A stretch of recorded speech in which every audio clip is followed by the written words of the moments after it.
યાદ દેખાય ને દુનિયામાં જે દ્રષ્ટિમાં આવે એ બધું નહીં છે નહીં. એક બ્રહ્મ સત્ય જગત મિથ્યા, પરમાત્મા સત્ય આ જગત આ બધું ઉત્પન્ન થયું નથી. એ વણસે ને થાય ને વણસે ને ઉપજે, પણ એ કાયમ નહીં. જે દિશે તે સરળ ફોક છે. એક દી મોડો વેલ ઉડી જાય ન રહે. ભલે ગાડી બંગલા ગમે એવો એનું પૂર્ણ હોય ત્યાં બધું ભોગવી લે. શું કરે? જેનું હોય ને કેપેસિટી પૂર્ણ એનું બેલેન્સ હોય ત્યાં બધું ભોગવે.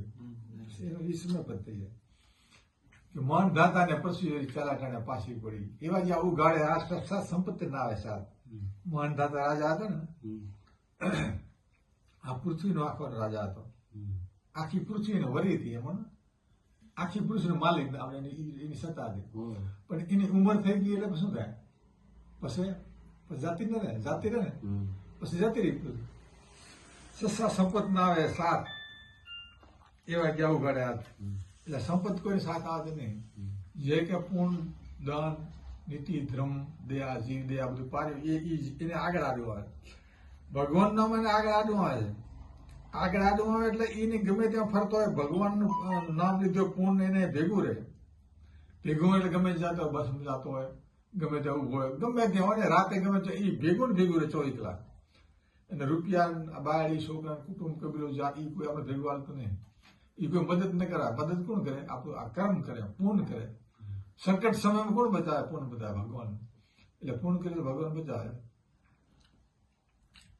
હરી ભજાવીને ભવ ભૂલ્યા. એટલે માણસનું શરીર મળ્યું ને પછી ભક્તિને કરે એટલે ભૂલ્યા જ કે આ માણસનો દુર્લભ માણસનો અવસર ભગવાને આપ્યો. ભગવાને શેના માટે આપ્યો? ભક્તિ કરવા માટે આપ્યો. તમે ભજન કરો તો ફેર માણસ શરીર મળે છે, નહીં મળે. આ જીવ આવ્યા તે કોલ કરીને આવ્યો કે હું તમારી ભક્તિ કરી મને છોડો કે ભગવાનને કે બહુ ભૂલીશ નહીં, નામ નહીં કર્યું. બધા કોલ કર્યા તો પણ આવ્યા એટલે ભૂલી ગયો. ભગવાન ભૂલી ગયો. હરી ભજાવીને ભવ ભૂલ્યા, ધોરે દાડે જમણા ચાલશે. એટલે એને પછી ગમે ત્યારે બધું લઈ જાય, કાંઈ ના બધું જતું રહે. એવું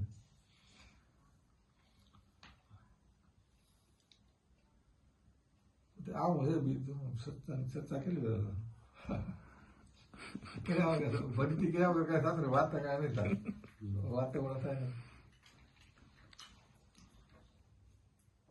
4 અવસ્થા હે ને, 4 આ જીવની 4 અવસ્થા હે.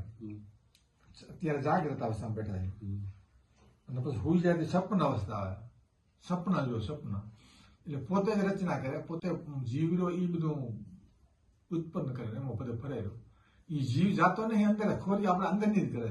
કંઠમાં રહેલો ક્યારે અત્યારે ત્યારે આંખામાં રહે, બધું જોયેલું. અને સપનામાં જીવ ક્યાં રહે? કંઠમાં રહે. શ્વાસ ચાલુ રહે પણ એ સપના જોવે. અહીં બી બધી હોઈ જાય એકલો. એ સૂક્ષ્મ શરીર, સૂક્ષ્મ એટલે ઝીણું જીવ એકલો મને સૂક્ષ્મ એટલે એકલો જીવ. એને સપના જોવે. એ સપન અવસ્થા. સુસુપ્તિ અવસ્થા એટલે સુખની અવસ્થા આવે. એ આવે હૃદયમાં, રુદિયામાં આવે સુસુપ્તિ. ત્રીજી અવસ્થા જાગૃત સપન ને સુસુપ્તિ. એટલે આનંદની અવસ્થા કે બ્રહ્મની અવસ્થા, પરમાત્માની અવસ્થા. દુનિયા જગત ભૂલાઈ જાય. પછી શું ભૂલાઈ જાય? આખું જગત ભૂલાઈ જાય, દુનિયા ભૂલાઈ જાય. પોતે એકલો વધે. શું વધે? આગળ એકલો તો ત્યારે એકલો, પછી એકલો. પોતે એકલો જ છે. એકલો આવ્યો, એકલો જાય એકલો. એકલો ત્યાં વધે ને કોઈ દુનિયા ન હોય, ભાન ન હોય, પછી એનું ના હોય.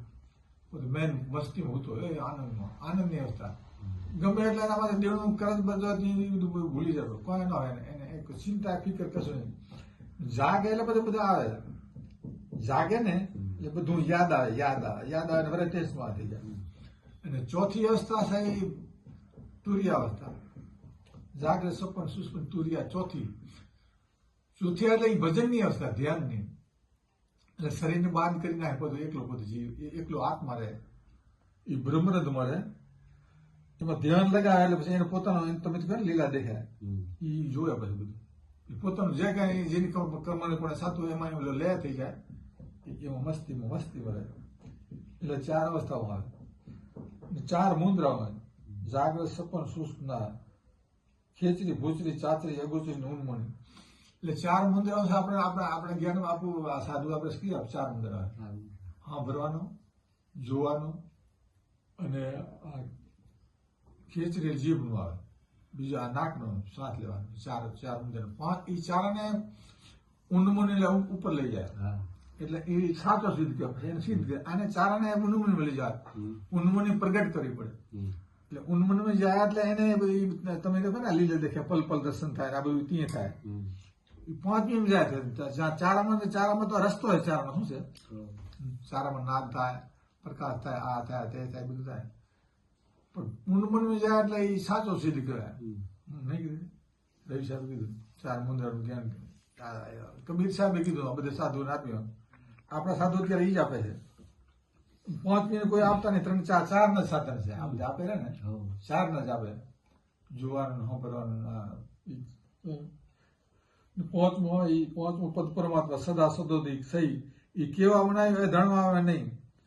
એટલે કેવામાં ના આવે ને, એ ધણવામાં ના આવે. એ કહેવાય નહીં કોઈ, પોતે સમજે. પોતે ઊંડ જાય ને એટલે જ્ઞાન એવું છે, પોતે સમજે, બીજું કોઈ ના સમજે. બસ બોલો સતગુરુદેવ. તારીખ બોલ.